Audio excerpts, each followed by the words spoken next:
Thank you. So I agree. On the defense side, I would frankly point to some of the terrific things that the U.S. and India are doing together.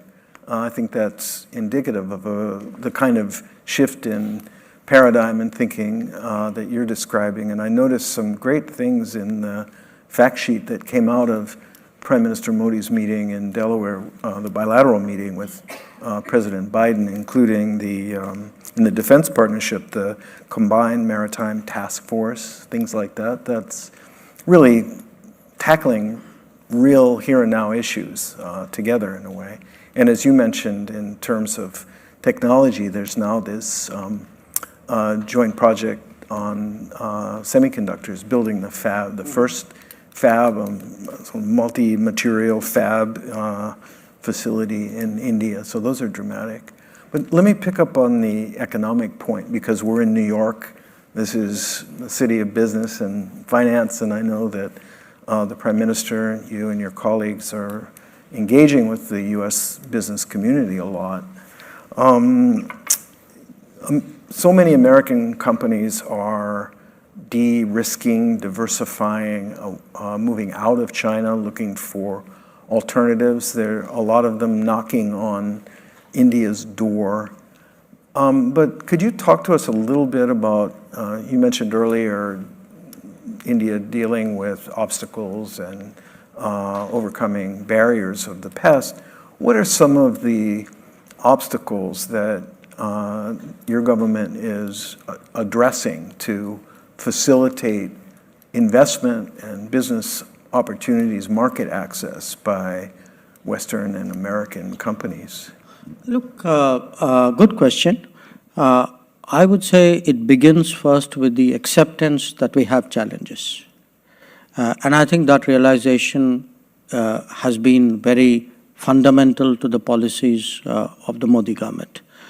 So if you go back to 2014, there's a very determined attempt starting then, but continues to this day, to make it easier to do business in India in different ways, in making the procedural part of it, policy part of it, but also providing the infrastructure for businesses to come in. So we kind of take it in three parts. One, what we call making it easier to do business. Second, what could be described as easier to live or easier to function in India. So cutting the paperwork, making the processes of approvals easier. And the third is actually the infrastructure development. I mean, there's been a very significant infrastructure improvement in India. So, you're talking today of an economy which is building about 25 to 30 kilometers of highway every day. And if you take the number of airports in the last 10 years, they've doubled. If one looks at, the railway movement, that has improved. The turnaround times in ports have improved. The number of industrial estates have grown. So you need a combination of all of these really to attract business. And I think it's worked to a large measure, but there are, there's obviously great scope for further improvement. And if I look back at the last 100 days, today is the 24th, right? So we are 107 days into the third term of Prime Minister Modi. And in the first 100 days, among the big initiatives that were taken were the idea that there'll be 12 big industrial nodes in India, where we would actually create environment for making it easier for manufacturing to set up shop in India. To doubling down of investments on rail, road, and ports, particularly ports, and connect it with the industrial nodes. And along with that, a big program to skill human resources to meet the needs of industry at this point of time. So we are taking it very seriously. For us, this has been really, I would say, thrust area of the foremost priority. Fascinating. Just stepping back to the Quad, which you mentioned, and your overall remarks about the emergence of more both regionalism and multipolarity, I wrestle with what seems, to me at least, as something of a conundrum of India's simultaneous active membership in both the Quad and the BRICS, and for that matter, the Shanghai Cooperation Organization. We can chew gum and walk at the same time. All right, but can you be all things to all people and all regions? Does that really work? You know, look, it's not that we are all things to all people. We are ourselves to all people, and the idea that countries must operate in a particular context or a particular structure, that's a very post-45 Cold War-ish idea. Times have moved on. So, there are today a lot of countries who feel that their freedom of choice, their operational flexibility should not be constrained because their interests are much more complicated and much more diverse than the binary picture which the Cold War era represented. So, certainly this, what I say applies to India, but look at the BRICS. I mean, you have today countries like UAE or Egypt or Saudi Arabia. Now, these are countries which have had strong relations with the West, still have strong relations with the West.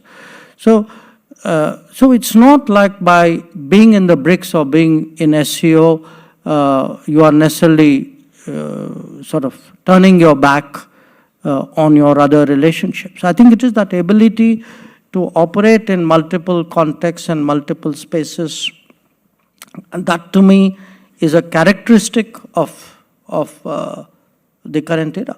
Well, can you help us understand a little bit about what India gets, what benefits accrue to India from participation in the Quad or participation in the BRICS or the SCO?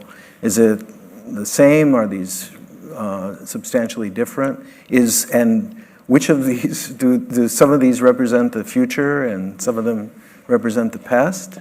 No, look, I think all of them represent the future, partly because I think I'm myself part of the future. So you're kind of growing with that. If you look at the Quad, you have 4 countries. They're all market economies. They're all political democracies. They're all pluralistic societies. They also are all maritime powers. And they have a common interest in dealing with the Indo-Pacific in a certain way. They have that ability to cooperate and communicate with each other, work with each other, and carry other countries along with them. So we see this in a way as a non-treaty way of working with countries. I would argue that perhaps this is the future, that the era of arguing over who's paying who, what share and is that fair. You don't have those arguments in the Quad. So you don't have those arguments because everybody is doing, what they think is right, and there's a kind of a sort of understanding about it. In the case of the BRICS, it has a different history. It's a history of an era where Western dominance on the global order was very much more. And so you had really a collection of non-Western countries who felt they weren't getting a fair hearing in the overall scheme of things, and that by getting together on issues on which their interests overlapped, they would be able to make their voices more strongly felt. And I think it's also served its purpose. So to me, each one is a different facet of I'm now talking again from my perspective, a different facet of our interests and our activities. So I wouldn't compare them because I think they have different histories, different composition, often different themes. The SCO again has the history. It's more Eurasian. It was focused much more on countering radicalism, terrorism. That's where it began.